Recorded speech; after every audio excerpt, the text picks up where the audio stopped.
Three, two, one, and we are live. Good morning, everybody. I feel like I need to say Merry Christmas, Happy New Year, and all that. Pleased to be joined by everyone's morning coffee, their coffee replacement, sports and fitness rants, bringing the energy. Welcome back, man. Good to see you. Yes, you know it. My man AOH dissolved the video footage. You know we were going to bring it to you guys before we did the Sunday show on my man Michael Jordan Fans Are the Best. So like he said, get up, wake up, turn the volume all the way up, and let's do it, guys. You know, let's roll. This is the real Get Up show, not that clown show called Get Up that they've got going on. What do you think of while people filter in, we reward the people that are here early and just read their comments and respond. We got Renee. Renee is pretty darn consistent being in here. Yes. Good morning to you, Renee. 43. King's Speech, Row, also quite often in here. John Petit. John Pettit. Pettit. Is it Pettit? Petit. Good morning. Whichever way. So I mess people's names up all the time. Forgive us. Hey, John, do we pronounce it in the French manner or an American manner? Well, he'll type Hong Kong in the house. Who? Hong Kong, man. Said good evening from Hong Kong. My man, RN. Who is RN? I don't know RN. I don't know, but he's from Hong Kong. CP. A true supporter. Starting my shift with a great stream. Cool. Cameron. Anti-LeBron nation. Now, when someone says something like that, are they on our side or are they complaining? I don't know. I'm about to say that. That's a little suspect. I don't know. Netherlands. Shout out to the Netherlands. Oh, yes, the Netherlands. Hey, so you My man Chip, what up, Chip? You spent time in the military. Did you got to travel a fair amount with it or not really? Oh, yes, absolutely, man. That was one of the great, the great things about being in the Navy. It was to travel and going to places that, I'll never, ever go to ever again in my life. My family growing up, we weren't world travelers and things of that nature. We would drive to like Jersey or something like that, Yeah. But yeah, I've been to Croatia. I've been to Turkey. I've been to Spain. I've been to a Portugal. I've been to a lot of places. Bahrain, Dubai, so many different places. Like I said, Italy, France. So I've been very fortunate. Like I said, I went to this place called Malta. It was an island off the coast of Italy or whatever. This is one of the most beautiful places that I've ever been to in my life. And that's a kind of place that I'll never go to ever again in my life. Why would I go there, number one? And I don't have the kind of money to go to a place like that, number two. But one of the most beautiful places. So shout out to anybody that's from Malta or anybody that knows anybody from Malta, man. But shout out to, but yeah, man, it was really crazy. We pulled into the port in Sigonella, Sicily, right? And when we were pulling in, it was like it was snowing. And everybody was like out there on the deck, and it was all this stuff falling down. We're like, damn, it's snowing out here. And it turned out that it was volcanic ash falling from the sky because the volcano was active. So when we were pulling into port, the volcanic ash was falling down over us. It was one of the most spectacular things I've ever seen, man, in my life. It was crazy. Wow. Well, maybe someday when this blows up, we can stream from different locations. I've been to Hong Kong and the Netherlands, so I was just curious if you'd been to those. So good morning to you people tuning in from there. Man, let's give a little bit more love. Chip Ferguson, Stetson Edmond, John, did you answer our question about how to pronounce? John has a Knicks question for you. Oh, yeah. Listen, man, I see them talking. They know I don't like Karl Anthony Towns. I'm not a believer in Karl Anthony Towns. They know that. So, John, he understands how I feel, man. He said, how about those Knicks? The Knicks have been a lot more consistent. That's the one thing that I'm always looking for from the New York Knicks is the consistency, like beating the teams that you're supposed to be beating and playing up to the level of the other competitive teams.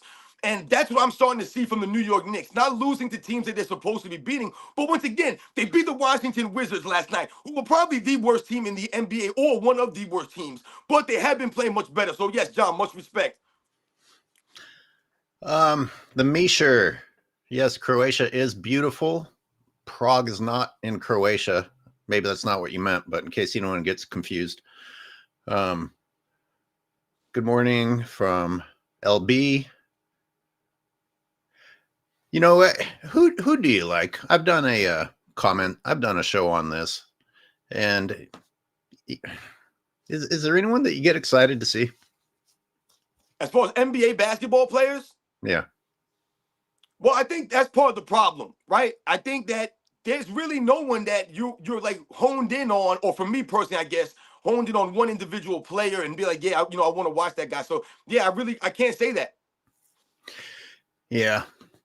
And it was funny when I was thinking about criticism that Jokic doesn't have an outgoing enough personality. And I thought, well, don't some people like that? Isn't that actually a draw for some people? But still, it's not like you can get that excited unless you just focus on his gameplay and getting the job done. But yeah, these guys I mean, just. listen, I mean, like during I did a video the other day about Victor Wembanyama, right, and about the 3-point shots that he's been jacking up, so to speak, over the last I don't know month or so in the NBA season, man, or whatever. And Uncut Hoops made a comment on my video, about how the NBA games during the Christmas day they may have been close in score, but that may not necessarily mean that they were good or competitive games. And what I replied back to him was that me and my family, we always watch basketball on Christmas Day. I don't know about anybody else out there, but we always watch NBA basketball. It was irrelevant who was playing. We were going to watch the games, man. And the Knicks were playing on Christmas Day. The Knicks play often on Christmas Day. And we watched the Knicks first game. And I'll be honest, me and my family, we enjoyed the game, man. My dad, we will all talk. But at the same time, we also talked about how the game was annoying at times during that game because these guys were jacking up all these shots that we were like, why are they shooting these shots? So oftentimes during the game, we would often get annoyed, let's say, during the game. But we did enjoy the game. But to say that I enjoy one particular player, like right now, that I would like, turn on the TV to watch, at any given moment, I can't say that I have that attachment to any player because I don't have that attachment to the game right now. And why don't we have that attachment to the game like that over the last 5 or 6 seasons? It's because of the way these guys have carried themselves and the way the game has gone about, man. So it's been very difficult. Yeah, I thought about that when I heard the argument that we should all be happy that now the league has parity and more teams are winning. I'm like, but who who are you passionate about? Like, I don't feel like any of these teams like went through the struggle and earned their way, up to the top to where you can be like, yes, finally.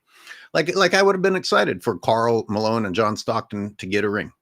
But look what they went through in the West their entire career, and not team hopping. Those are the type of people you can be like, yeah, I would like to see you get a ring.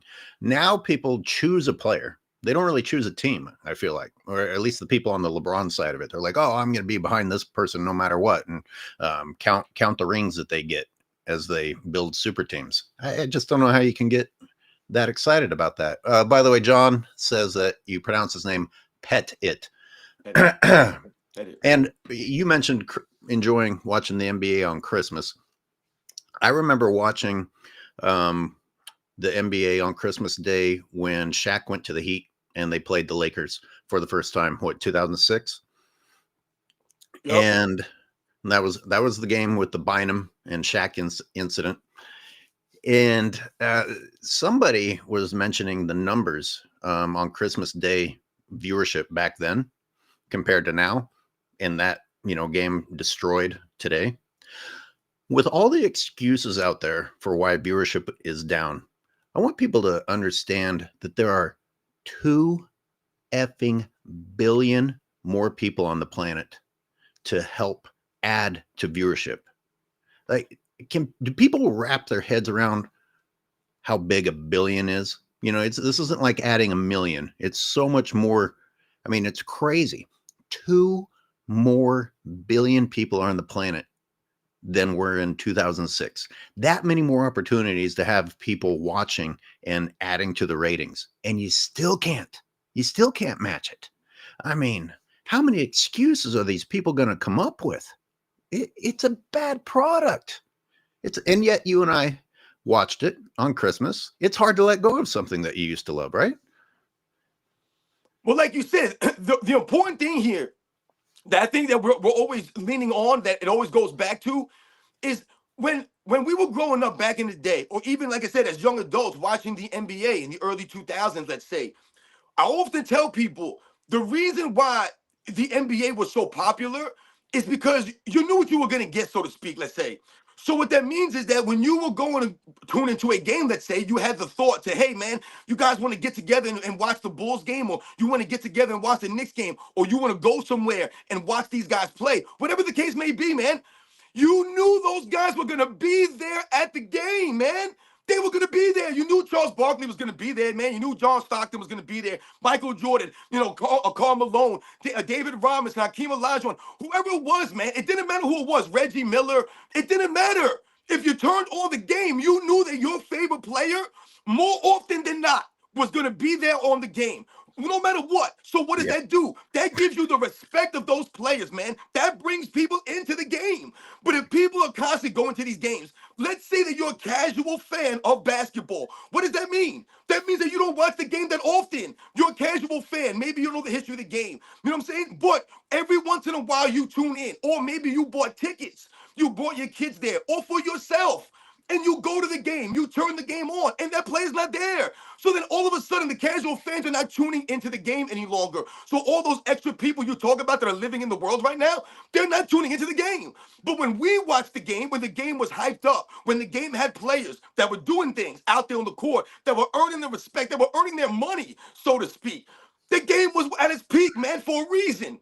And you touched on something. It's obvious. Like, I feel stupid talking about obvious things, but we have to. They were there. You didn't have this thought in the back of your head, oh, what excuses are going to be for so-and-so not to show up? And it, again, we got to look at the reflection upon society, because you see a certain population, unfortunately a big one, that is happy to provide excuses and eat up any excuse that is fed to them. But half the season, whatever star that you're behind isn't playing and might come back in time for the playoffs. Well, how excited can you be? Like, they didn't fight with their team during the season, even if they win the championship. Don't you think, well, geez, man, you set out the season and then decided to join in at the end. That's kind of shitty. But a sore foot, contusions, and all these other words that they're coming up to mask boo-boos, that we used to laugh off. But am I understanding correctly that LeBron James played Madden instead of playing against the Kings recently? And his I don't fans even know. Is that true? And his fans think it's cool. His fans are like, oh yeah, Madden is the shit. I can understand it. Like, he has a job, and he gets praise for his dedication to the Lakers. We didn't even make it to 2025 before he came up 3 games short of his goal. And poor ESPN posting, this will be his last game in his 30s. Nope, the previous game was his last game in the 30s. But nice try continuing to needlessly talk about LeBron James for stupid shit. How stupid was that? That's why I had to post that. I couldn't believe it. I'm like, even LeBron James made them look stupid when they're always covering for LeBron James. He even managed to make ESPN look like a bunch of fools last night by, like you said, posting that out there, saying that would be the last game for LeBron James in his 30s. Meanwhile, an hour before the game, they scratched LeBron James due to an illness. This is the nonsense that we're talking about. You mentioned about the teams. Right? And I see people in the chat talking about, I'll root for my team no matter what. I root for my team. And I get all of that, man. No doubt about it. But once we're talking about the teams, when we're talking about the players, once again, how can you be a fan of a certain team and really have that love of your team when every time you turn around, your team's got new players? You got a bunch of new guys. The reason we talked about the teams from back in the day, back in the 80s, the 90s, the time that I grew up watching the game, man, we're talking about teams, is because you had one player on that team more often than not, a star player on a team, but you also had a bunch of other guys around him, the core. There was a core that was, that you always associated with that player in that team. So it wasn't just Michael Jordan. It was Michael Jordan and Scottie Pippen and Horace Grant and B.J. Armstrong and John Paxson and Bill Cartwright, right? There was a bunch of guys there for consistency of years. When you think about some of the other teams, there was always other guys associated with them. So when you had the New York Knicks, why were they so formidable? It wasn't just because of Patrick Ewing. It was because of the core guys they had there. You had a Gerald Wilkins there for years. You had a Charles Oakley there for years. You had an Anthony Mason there for years. You had a John Starks there for years. You had other guys there. So there's consistency developing there. When you think about Reggie Miller and the Indiana Pacers, man, and the consistency that they had, no, they never won a championship, but they went to several conference finals and they went to NBA finals. And they had players that were there for many years and years and years. You had Reggie Miller, Rick Smits, you had Dale Davis, Antonio Davis, Vern Fleming. You had a bunch of different guys, Detlef Schrempf, over the years that was built up consistency on these teams. When you think about a player, right now, you don't even know who your team is. Every time you turn around, your team trades somebody. Every time you turn around, your team is getting rid of this guy, or they're signing that guy, or they're getting rid of the head coach. There's no consistency. Or what else happens? The guys are not playing. So how can you develop any team consistency? How can your team be any good if the players are either not playing the games, or they're getting traded, or they're not even just, whatever the case may be? And when you talk about the old Knicks, a name that stands out to me is John Starks, because there's a great story to John Starks because the team stuck with a guy that was a nobody but had heart and played his ass off. And now we have these great highlights of John Starks. John Starks even dunking on the Bulls, short John Starks going in there like a monster. And now he shit the bed against the Rockets. He missed like a crazy number of shots in a row. So, he has some stains, but everybody has stains in their legacy. But I'm just saying today, you would never even have a John Starks story because they're constantly trying to just get rid of people and bring in someone who's already a developed star instead of sticking with a team and seeing what you can do eventually with that team. It's sad. No, you're right. I mean, listen, even sometimes when people talk about Hakeem Olajuwon, and they'll say Hakeem Olajuwon did a lot with less, right? And they'll say Hakeem Olajuwon didn't play with other star players, so to speak. What Hakeem Olajuwon had, what they developed in Houston, was that consistency, that team I'm talking about. So you had Hakeem Olajuwon there, but you also had guys like Otis Thorpe. You had guys like Katie Jet Smith. You had guys like Vernon Maxwell. You had other guys there, Matt Bullard, right? And you had other guys come around other than that, Mario Ellie and some of these other guys. So what does that develop? Consistency, and it develops a team there. So the Rockets became a formidable team. It wasn't just Hakeem Olajuwon. Then you also talk about guys like Sam Cassell, Robert Horry, these guys stepping up and making contributions. This is what we're alluding to. We talk about basketball and the teams that were going on, and those are the kinds of teams that Michael Jordan was facing. It wasn't just necessarily the star players.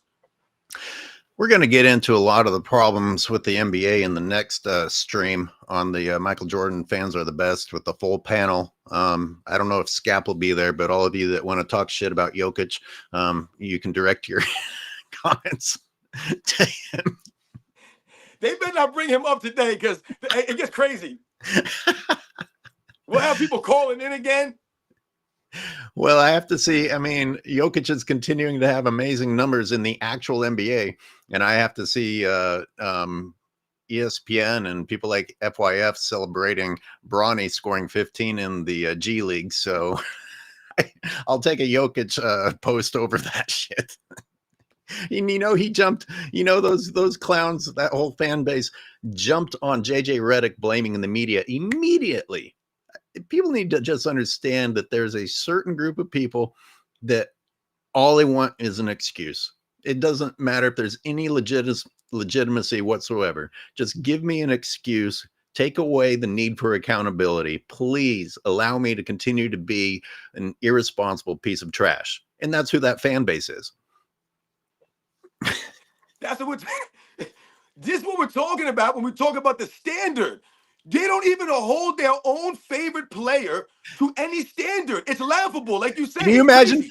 Imagine blaming the fact that you and I exist on NBA viewership being down. Like they actually mentioned YouTubers. What, I have 153 viewers right now. Sorry, NBA. Sorry for ruining your billion-dollar industry. What we're doing is we are educating the people. We are opening the eyes to the viewers. When I call you the czar of the video footage, what you're doing is, like I said, opening the eyes to the people. You're showing them the facts. What I'm telling them, you're verifying through the video footage.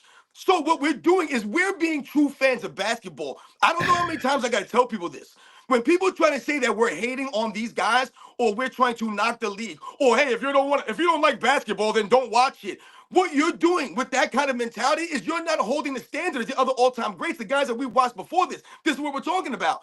You're actually not being a fan of basketball. When you think it's okay for these guys to walk off the court early, for these guys to load manage, to be out with these nonsensical fake, they're not even injuries. They're just out, like you mentioned, with soreness and things of that nature. So all those things, you want us to respect that when guys back in the day didn't do those things. So that's part of the problem. What we're doing is we're holding the standard as true fans, man. I'm in the mood to take some calls today. How about you? Yeah, it's your show, AOH, whatever you want to do, man. We'll get to it. I saw that Dallas is in the comments. Dallas usually has something good to say when he calls in. Guys, we'll let you call in. Hey, I'm going to do a shameless promo. Let's get some super chats coming in. You know, we could use it. I could use it. It's hard to choose what comment to put on the screen, but if you super chat it, that makes it super easy. And what?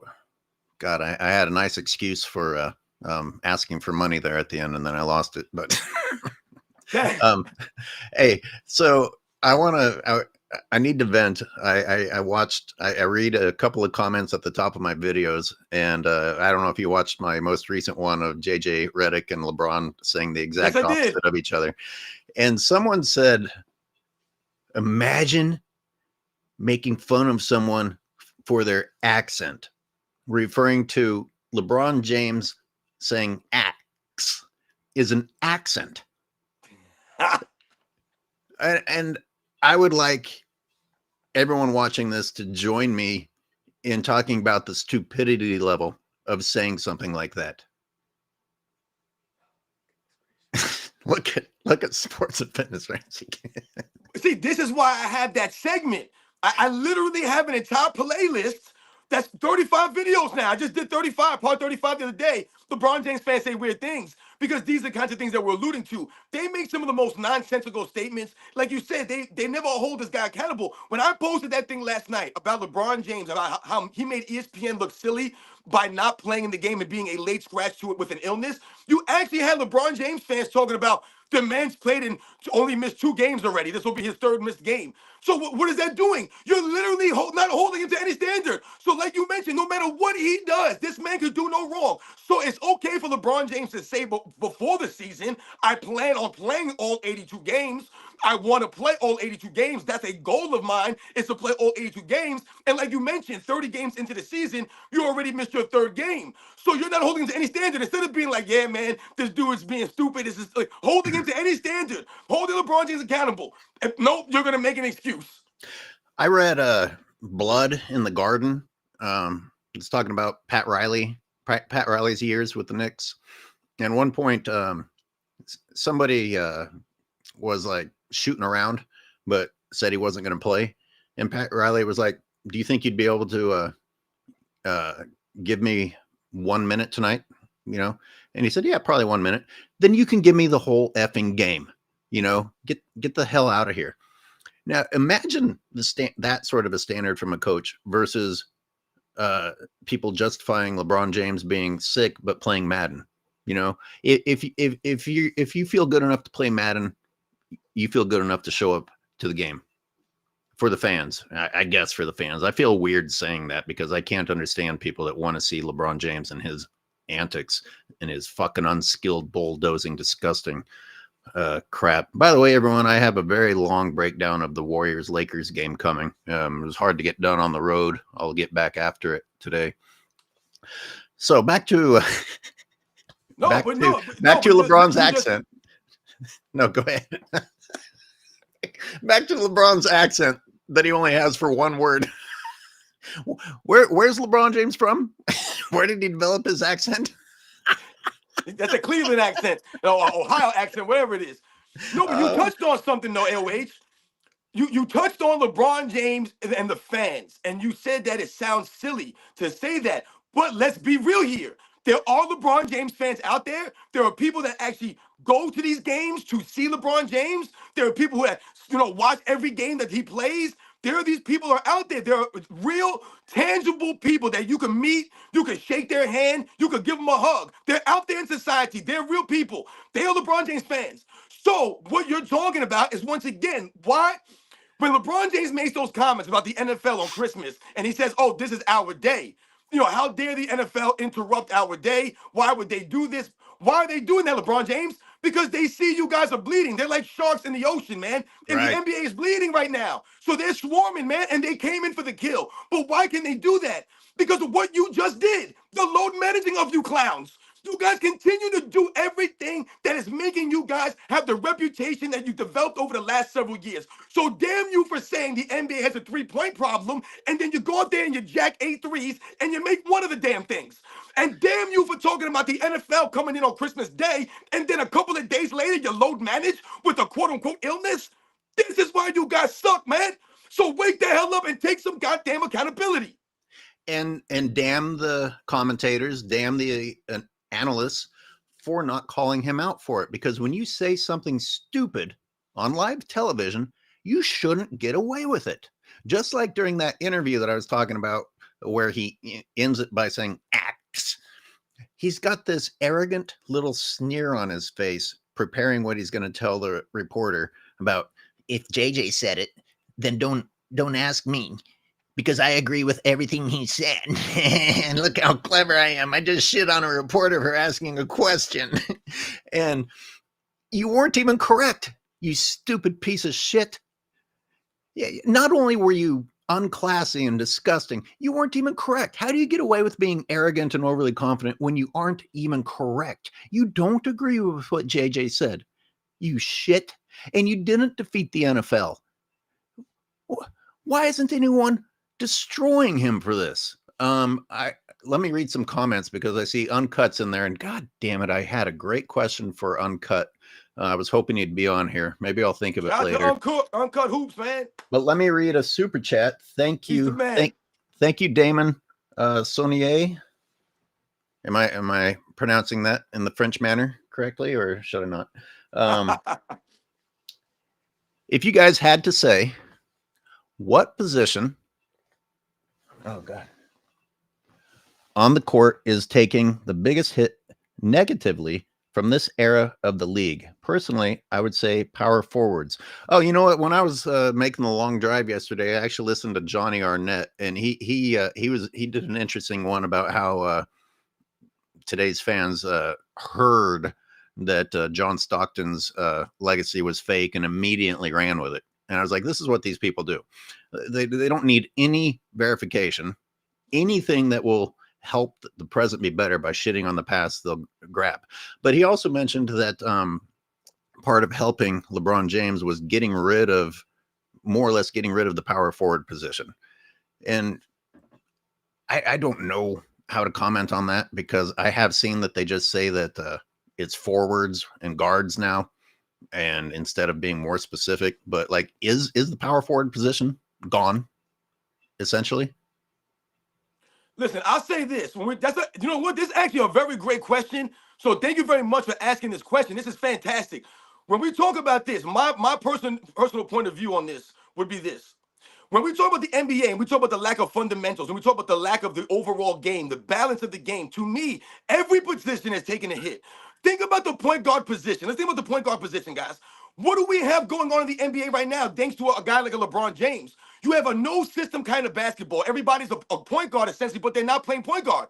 Everyone's dominating the basketball. Dribble, dribble, dribble, pick and roll, pick and roll, pick and roll, dribble, dribble, dribble, dribble, dribble, and we're jacking up a three, or we're trying to draw a double team, or draw the defense in a weird position and kick it out for a three-point shot. At the end of the day, everybody wants a three-point shot. But where's the point guard play? There is no point guard play anymore. Is Luka Doncic a real point guard? He's not a real point guard. The man's jacking up damn near 30 shots a game. Is Trae Young a true point guard? No, he's jacking up all these shots every game. These guys might rack up assists. That does not make you a point guard. When we talk about the point guard position in the history of the NBA, the main function of a point guard is to distribute and run the offense. to run the offense, to be an extension of their head coach, to play defense and to knock down free throws. That's what the point guard's supposed to do. Not supposed to be a shoot first guy. He's supposed to be a pass first guy. He's supposed to be a playmaker first, and everybody else involved. That's completely gone. There are no really true point guards anymore. There might be a couple of guys that might seem like they're point guards because they get some assist numbers, but they're not point guards. We talk about the big man that's gone in the NBA. Yes, you can talk about the power forwards, the centers, and how the big man's out of the game anymore, and there's really no true centers. That's why we talk about someone like Nikola Jokic, and though he's dominating the game right now statistically, and he's winning all these MVPs, we question who he's going against. Where are the other great big men? Where are the other guys? Joel Embiid is your competition. Rudy Gobert, Karl Anthony Towns, right? These are the guys at the center position. So once again, to me, the overall lack of fundamentals, the overall lack of balance of the basketball game that's being played has affected all the positions. I saw someone in the comment section saying that the shooting guards, there haven't been any more really true shooting guards anymore. Because once again, we had what? A point guard, a hybrid, so to speak. Let me jump in. I actually thought about the disappearance of a shooting guard when Johnny talked about disappearance of positions. And I thought about Steve Kerr, because I know that LeBron fans want to pretend that Michael Jordan had like one of the best players ever in Steve Kerr. Steve Kerr averaged like 3 points a game. Now, and listen, I'm not trying to shit on him as a player. He did his job when he was called upon to do his job. But today, anyone who scored 3 points, you would think of as trash. And yet those same people celebrating big inflated numbers, because everybody is allowed to chuck up shots, want to say that, oh, Steve Kerr was, one of the best shooters ever.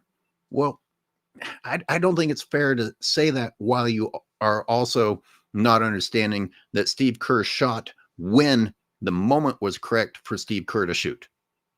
Not because everyone's always wide open at the 3-point line now. Let's read Uncut Hoops. Went to OKC versus the Hornets game last night. Oh, really? Where do you live? Does that indicate where you live? LaMelo load managed out of nowhere. And all I can say is, well, of course he did. I mean, am I supposed to have a surprised look on my face? I mean, it's the chances of the star load managing is it's like 50-50. It feels like. And I'm curious, Uncut, I know you don't like to call in, but if you want to add in the comments, I'm curious if you're a fan of LaMelo and we're looking forward to it, and that's why you spent your money and then got effed, basically got screwed over for doing that, for spending your money to go and see somebody that randomly just kind of chose not to play. I want people to think about the NBA All-Star game. And one of the main reasons why the NBA All-Star game is trash over the last several years is partly due to the lack of position basketball and the lack of point guard play. When you think about some of the great All-Star games in NBA's history, you think about some of the great point guards, orchestrating those games. When I was growing up watching Isaiah Thomas on the East and Magic Johnson on the West run up and down the court and distribute the basketball and get everybody involved, that's when it was an all-star game. That's when you had a show. That's what basketball was supposed to be about, man. Why? Because they were getting everyone else involved. It wasn't about numbers. It wasn't about how many shots they could get up or how much they could dribble around. They were going to do everything in their power to get the game going up and down the court and to get everyone the ball where they wanted it and where they could do something with it. That was basketball. I'm just looking through comments, looking for any. There's Uncut again. Yeah, that's what's up, man. Like you said, these are things that we're talking about. When they defend these guys for load managing, I often tell it. I was telling the LeBron James fan, you can't make excuses for LeBron James for not being at the game or LaMelo Ball in this instance. When these guys don't show up right before the game, they're late scratches. Yeah, so he says that he was there to see Shea. And you think LaMelo ducked Shea. God damn, that's gross. Holy shit. And unfortunately, it's very possible. Like these guys, we talk about the lack of competition. And there's cowardice. There's a lot of cowardice and lack of competition. It's like, and guess what? Guess who has done that year after year after year? How many very specific games in the past seasons has LeBron James decided not to show up to? I can remember the Celtics games. I can remember the Timberwolves games. That all of a sudden he has a vagina tear, and you just never know when one of his excuses is coming. But yeah, Well, I'm sorry. I'm sorry that happened to you, Uncut. That's fucking bullshit. Go ahead, Robin. no, I was gonna say to all the clowns out there in the comment section worrying about me yelling. All you need to do is open your damn ears and listen to what I'm saying, you fools. I'm educating you clowns. Don't worry about the volume of my voice, man. You fools are worried about the wrong thing, man. Just listen to the information I'm giving you out, man. And if you don't want to do it, then don't listen. These fools, you guys must be new here, man. Yo, y'all should educate these clowns in the comment section, man. When you're talking about LaMelo Ball is #1 in the NBA in three-point field goals made. LaMelo Ball is one of those guys, once again, is LaMelo Ball a point guard? Is he a real point guard? Is he out there trying to get everyone involved? Is he out there playing defense? Is he out there doing any of these guys? Is he a leader? No, no. A point guard is supposed to be a leader out there on the court, man. LaMelo Ball is a goofball playing basketball, man. He's a TikToker out there in a basketball uniform. Hey, I'm an old man, and if I can handle the volume level of sports and fitness rants, you can too. But these people who are voluntarily tuning in and complaining about the volume of your voice, be careful, because you're going to get blamed for their hearing loss. And it's going to get louder. No, these people are going to be able to successfully sue you for a hearing loss by voluntarily tuning into something that they could tune out if they wanted to. Hey, I know you can get a lot louder. This is basically the way you talk. People, if people haven't figured it out yet, this is how Robin talks, and I'm fine with it. So get off my show if you don't like it. We need the energy. You can see I mellow out. I mellow out to counter his energy. But they said two old men were yelling on here. Have I yelled today? No. The truth hurts. The truth hurts people's ears when they're on that side of the spectrum. Let's take a couple of callers, but feel free to rant while I get this up on the screen. Yeah, no, I saw someone in the comments section say that LaMelo Ball is nice. You know what I'm saying? He just gets injured too much. And once again, this is what I'm talking about. How is LaMelo Ball nice? What has LaMelo Ball done in his career? When we talk about his injuries, you're making an excuse for LaMelo Ball. Has he been injured yet? Absolutely. But when he's on the court, what is he doing? He's not doing anything. He puts up stats on a bad team, man. You know what's funny? Michael Jordan got more heat for the Charlotte Hornets struggles than LaMelo Ball has ever gotten for the Charlotte Hornets and their lack of success. We won't put any pressure on LaMelo Ball. How many years has he been in the league now? 4 or 5 seasons? This man does nothing. He wins nothing. I'm not impressed with LaMelo Ball. Does he have skills? Yes, the man can play basketball. I'm not saying I can beat these guys one-on-one. But when you say LaMelo Ball's nice compared to who? To me and you? Yeah, maybe. But not for an NBA basketball player. He ain't nice. Once again, he's not a true point guard. Yeah, I see. Unfortunately, you got to apply this to everyone. I said the other day, I was like, even Jokic, as impressive as his numbers are, he's doing it today. I criticize it. I criticize the entire game. I'm not, and it's not like I only see that LeBron is doing it, but I've also compared LeBron and Jokic, and even though what everyone is doing today is easier, Jokic's stats are way more legitimate than LeBron's are. And how are you guys going to continue to name LeBron James as the face of the league and say that he's been the face of the league, carrying the league since he came in, but not put accountability on him for what has taken place? Are you the leader? Are you the role model? Are you setting the example for how people should play, how you should behave? Or are you the guy that has excuses made for you and makes excuses yourself? I mean, the game has changed, in my opinion. This might be controversial. I think that the game has been degraded to accommodate LeBron James's lack of skill. He wasn't able to adjust and adapt the way that Michael Jordan did when Michael needed to in order to continue to compete with old age. LeBron James now gets away with taking 5, 6, 7 steps, shoving people out of the way, just going straight line layups, and then going to the free throw line if by some chance someone's actually in the lane when he's going. We have a caller waiting. Let's see who it is. And it is Dallas. And Dallas, I'm letting you in. Welcome to the show. What's up, fella? It's been a long time, man. Can y'all hear me okay? It has been a long time. Yeah, I had to take a break from everything, man. I don't know if I can cuss, but mofos was pissing me off, so I was kind of like, so I was like, I just need to chill for a minute because it's crazy, man. But it's good to see you guys. Good to hear what you're talking about. You right on point. I mean, you guys are. There's not a lot of people that's always right, but y'all are right most of the time, and it's crazy because you're right on so many levels. So I've had League Pass for years. And I'm sorry. I go on the League Pass right now, and I tell you, man, I look at the games, and like Robin was saying earlier, it's not one player I want to watch, man. It's not one. It's like I'm like, man, and it's just because I love it so much, and just to kind of go back to Robin, they were saying you was yelling. That's passion right there. That's what that is. That's passion. That's like, man, that yelling is saying, I want to watch a good basketball game. I'm fiending. I grew up in it. I know what it looked like. I'm fiending to see these distinct styles from different players play against each other. That's what made it good. That's what made it be okay for you to like Michael Jordan and Isaiah Thomas and Reggie Miller and Patrick Ewing. You didn't hate them because you wanted Michael Jordan to win. You liked it because you they were so good. Like even like John Starks. I don't hate John Starks. John Starks was nice. So when Mike retired and New York went to the finals, I was happy for them. I was happy for Akeem Olajuwon to go. So it was just a different level. And it's kind of like now everybody's moves look the same.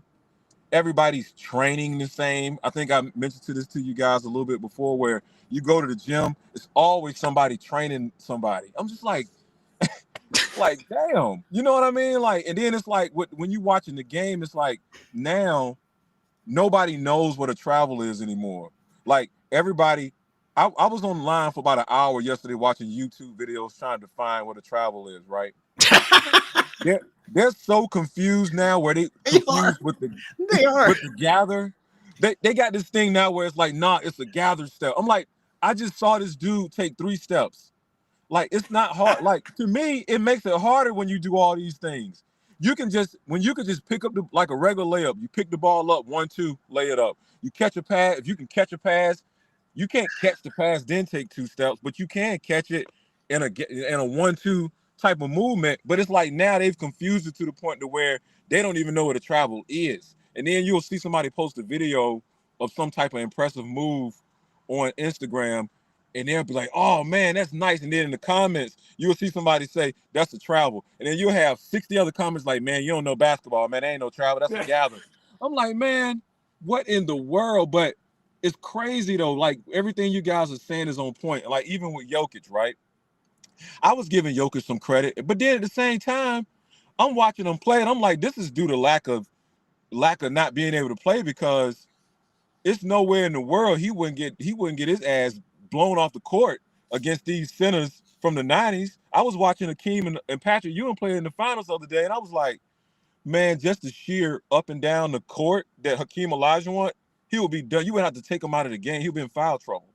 You know, so, and then all the numbers are super inflated just based on the way they play. And Isaiah Thomas even, I don't know if y'all saw his interview recently. He was on Mark Jackson's show. He even had to start admitting that this game that we're watching where guys come down, he said something about the fast break. We don't have a fast break anymore because the fast break was one of the most exciting moments in the game. Magic throw a no-look pass and Worthy come down with the Statue of Liberty dunk. You know what I mean? Everybody had these styles, and now the fast break is I'm going to run to the three-point line, and then the guy shoot a three-pointer, and then he missed. And then what's even sadder than that, guys, that will go on for like sometimes 15, 20 minutes straight of just fast breaks of missed three-pointers, and then somebody finally hits a three. And then what even makes it even worse is it'll be to a point to where you get to the end of the game. The game is close, not due to good basketball. It's close due to bad basketball. And in the last 3-4 minutes, it's this tight game of who's gonna make a shot first out of all these bad shots taken. You know what I'm saying? And then this is the last one I'll say. I was watching the last 3 minutes because I can't watch whole games. I can watch the last 4 minutes if it's close. That's it. I was watching Minnesota, Houston, right? And I was sitting there with my wife watching it, and I saw Anthony Edwards get ready to go to the basket, and then he got almost to the basket and passed it to John Randall on the 3-point line. And then guess what Randall did? He went to the basket and then passed to another 3-point shooter. And I'm like, with all the athleticism that you got, Anthony Edwards, you should be attacking the way. And what's so crazy about it, the next play he went to the basket and got fouled, right, and hit the shot. I said, you could do that all game long, and that would change. Your team would be so much better. You know what I mean? Like, was it Edwards? Was it Edwards Yeah. or Jaw that complained about the rim hurting his wrist when he dunked? Oh my, Edwards. and you know what's sad? You know what's sad, AOH? I've seen his game. What's so sad about it is that remember when they beat Denver, everybody was like, "Oh, he the guy, he the next guy." And I swear to you, this year he's went backwards in development. Because let me stop you. Why does this happen? I mean, if you're being held accountable and your career doesn't get to continue to move forward, then you're not going to go backward as a player. These guys are allowed to go backward. What are the consequences? Like Paul George has been going backward for how long? Oh. How long has he been going backward? And his contract gets bigger every year. But exactly. It's mentioned crazy. You mentioned you Jokic. Made a great point. Sorry, go ahead. I'll shut up after the Jokic thing because people in the comments are divided. They're like, "Oh, you can't criticize Jokic. Oh, you can't criticize Jokic." Here's what the bad thing is. We don't know what Jokic would look like against those guys. Not just because we don't know how tough he would be or what his true skill level is. They're not playing the same game.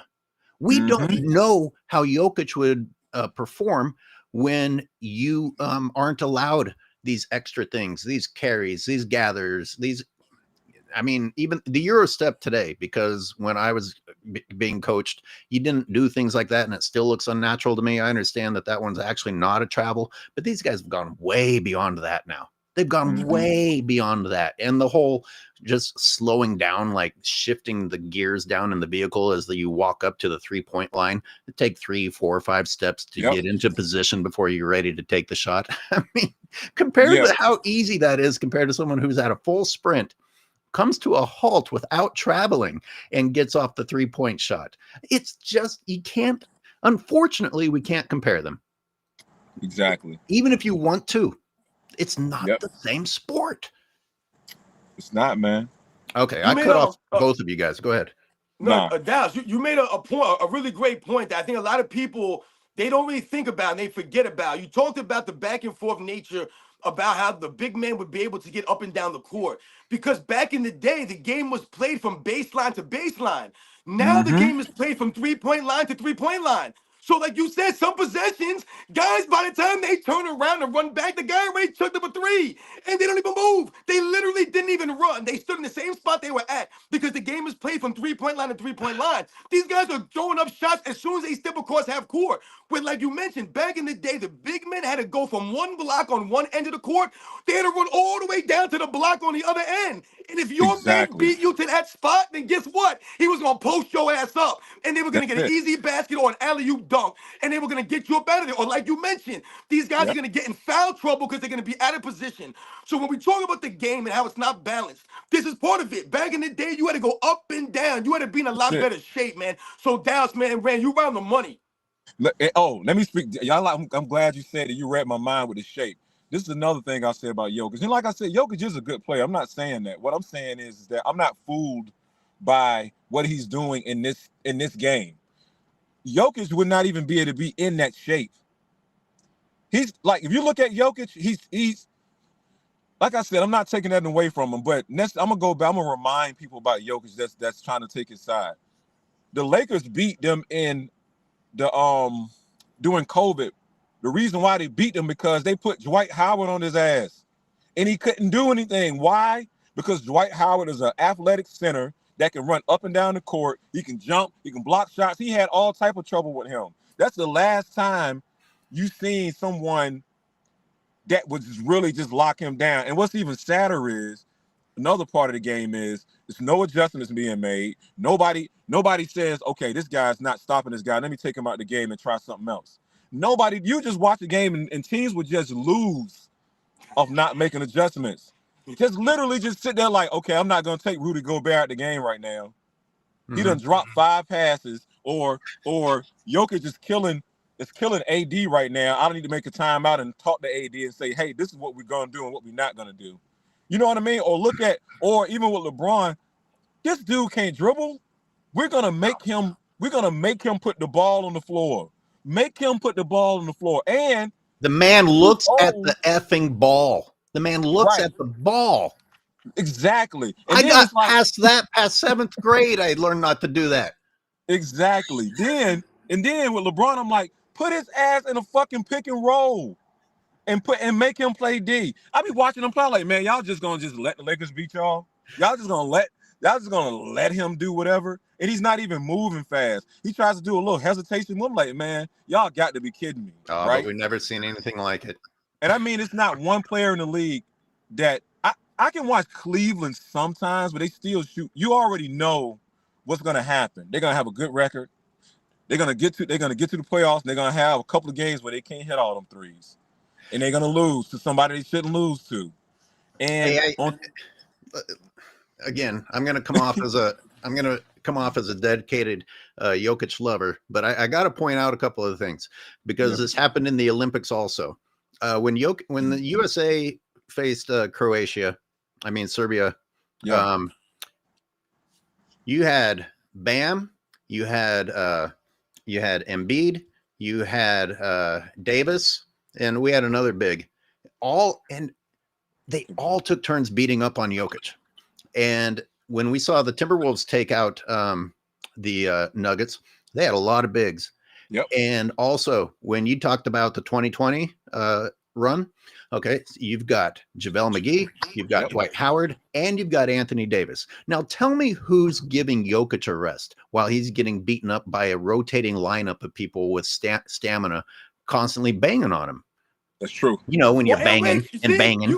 You just made the point, AOH. That's what we're alluding to. Nikola Jokic in the 90s, let's just say the 90s, every night that he played, he's going against a legit center. There are no breaks. So that's what you're talking about. Every night he goes out there, he's going against Brad Daugherty, or he's going against Robert Parrish, or he's going against Shaquille O'Neal, or he's going against Dikembe Mutombo, or he's going against Patrick Ewing, or he's going against David Robinson, or he's going against Hakeem Olajuwon, or he's going against Rick Smith. He's going against somebody. So every single night, you're not putting up those numbers, man. You might put up 30 points one night, but the next night you might put up 17 because you're going against a legit guy. You're going to have to give it on both sides of the ball. That's the difference. They're going to make you play defense.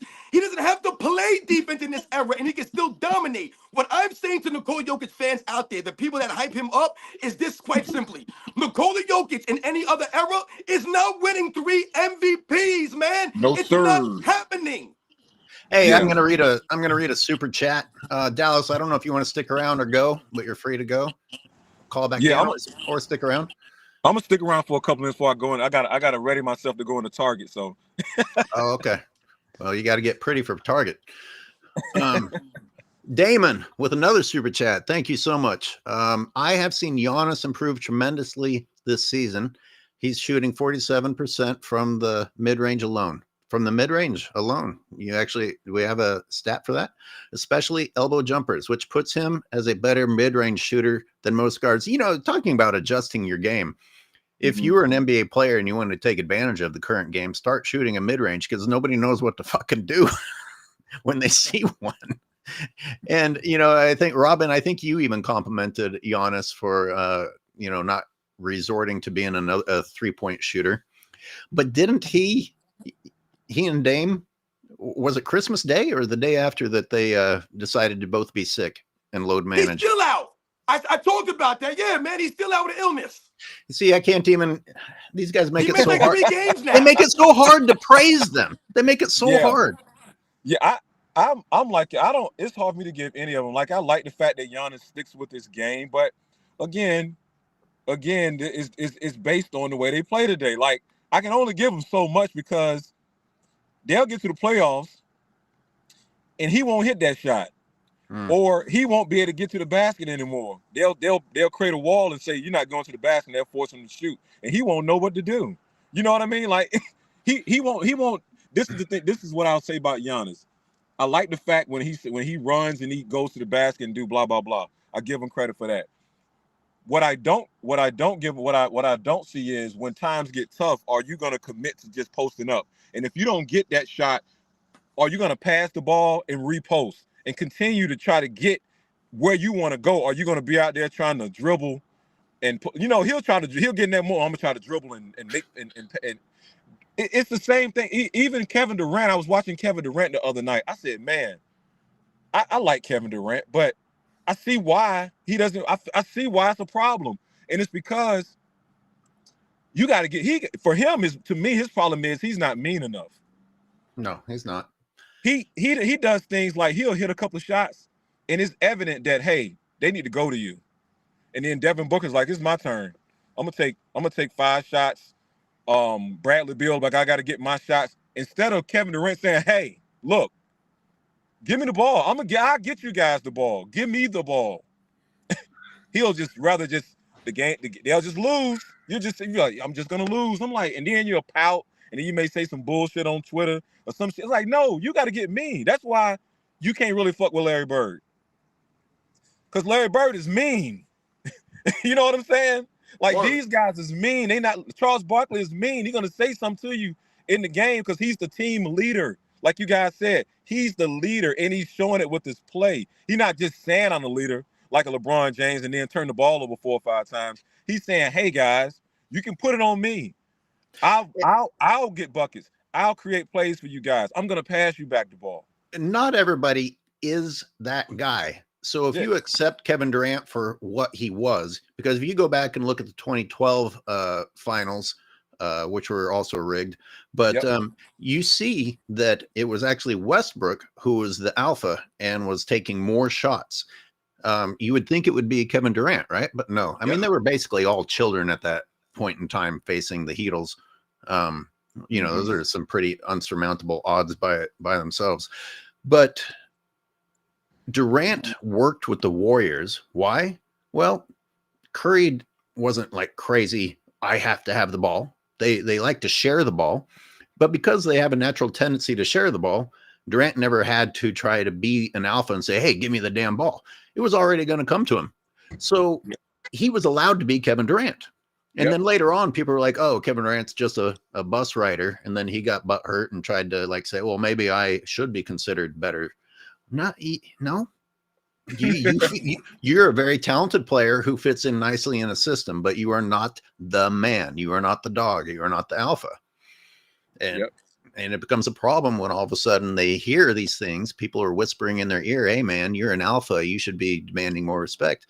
Yeah, you're not, though. You're not, though. Let me read this super chat. Let me give a little love to another person. None of the above with $5. Joining late. Thoughts on the coaching microwave culture. It's almost like adversity is outlaw. Instant gratification has ruined society. That's for damn sure.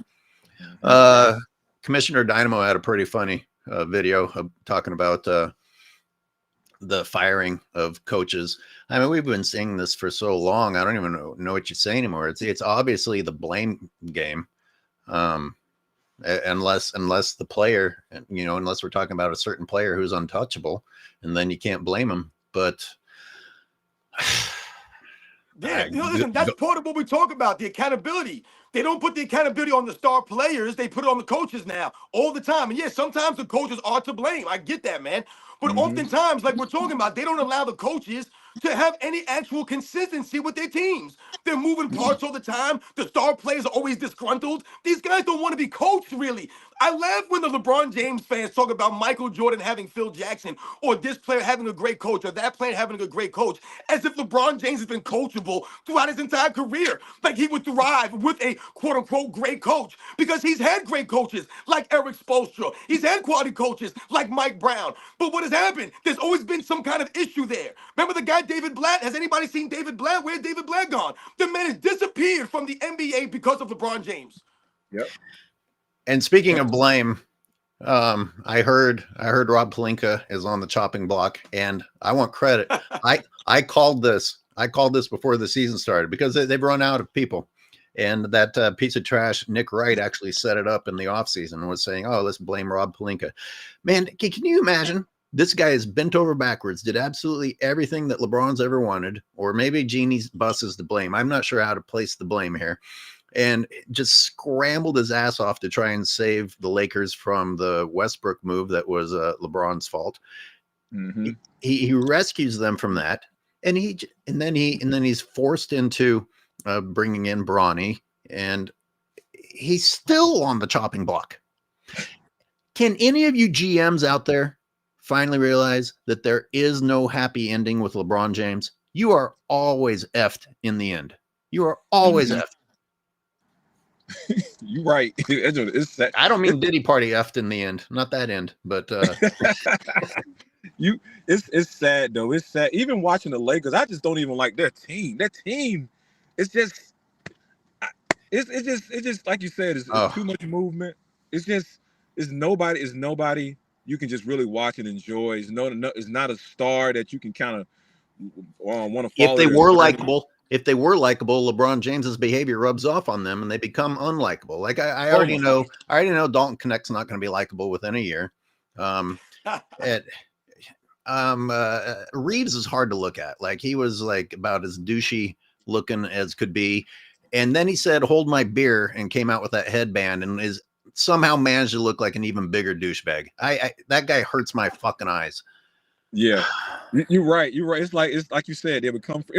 You know what? You made a good point too, because that's what Edwards did last year, and he's been on the downfall since. He said, "I did when they beat Denver. He was like, I did this for LeBron." I was like, "Oh my God, really?" I was like, "Are you serious, man?" Like, and then like, and everybody got a podcast, so it's like it's sad though. It's you want this game. I mean, to be honest with you, it hurts my heart because it's one of my most favorite things to watch on TV.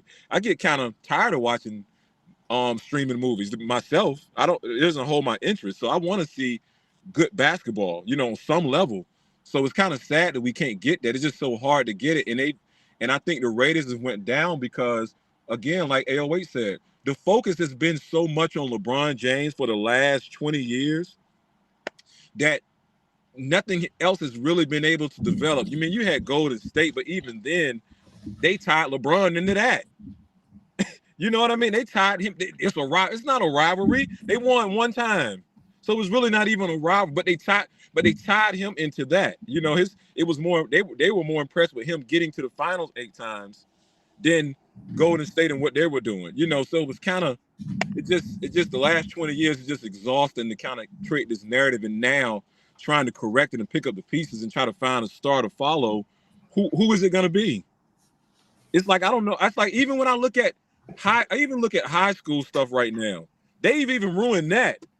Like, these dudes are stars. You watching them play on TV, you like, man, he gonna be in the league in a year doing that same dumbass shit that all the other players doing, sidestepping, missing games, not having the love for the game because you already making $45 million a year. You know what I mean? It's kind of like people tell me I need to watch EuroLeague.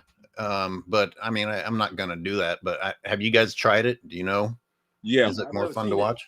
Yo, we gotta get on the other show. Oh shit, yeah. We gotta. I'm gonna let y'all do y'all thing, man. Wait. No, you gotta make fun of it. Everybody says that the WNBA is going to overtake the NBA. Do either of you watch the WNBA? I don't. I want to, but I don't. The whole thing's got to be a lie. I don't know anyone that watches the WNBA. And before you go, Dallas, I need to hear you make fun of the LeBron James's accent excuse for intentionally mispronouncing words.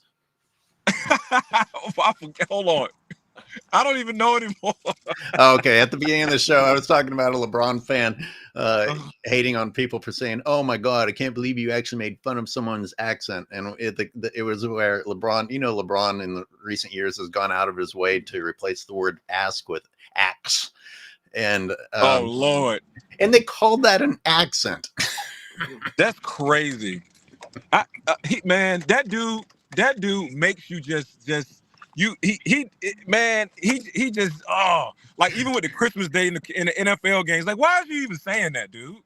All right, guys, we got But to anyway, go over. I'm gonna let you guys go, man. I might hop on to check. Y'all going to Michael Jordan's the best fans thing? Yeah, it'll still be on my channel. It'll still be on Robin's channel. So just click into the other show. You don't have to go anywhere except for click the other show, but stay on whoever's channel. That goes to everybody. If you want to continue this, unfortunately, you might have your eardrums damaged by the yelling of sports and fitness rants. Sorry, you sensitive fuckers. Yeah. All right, guys.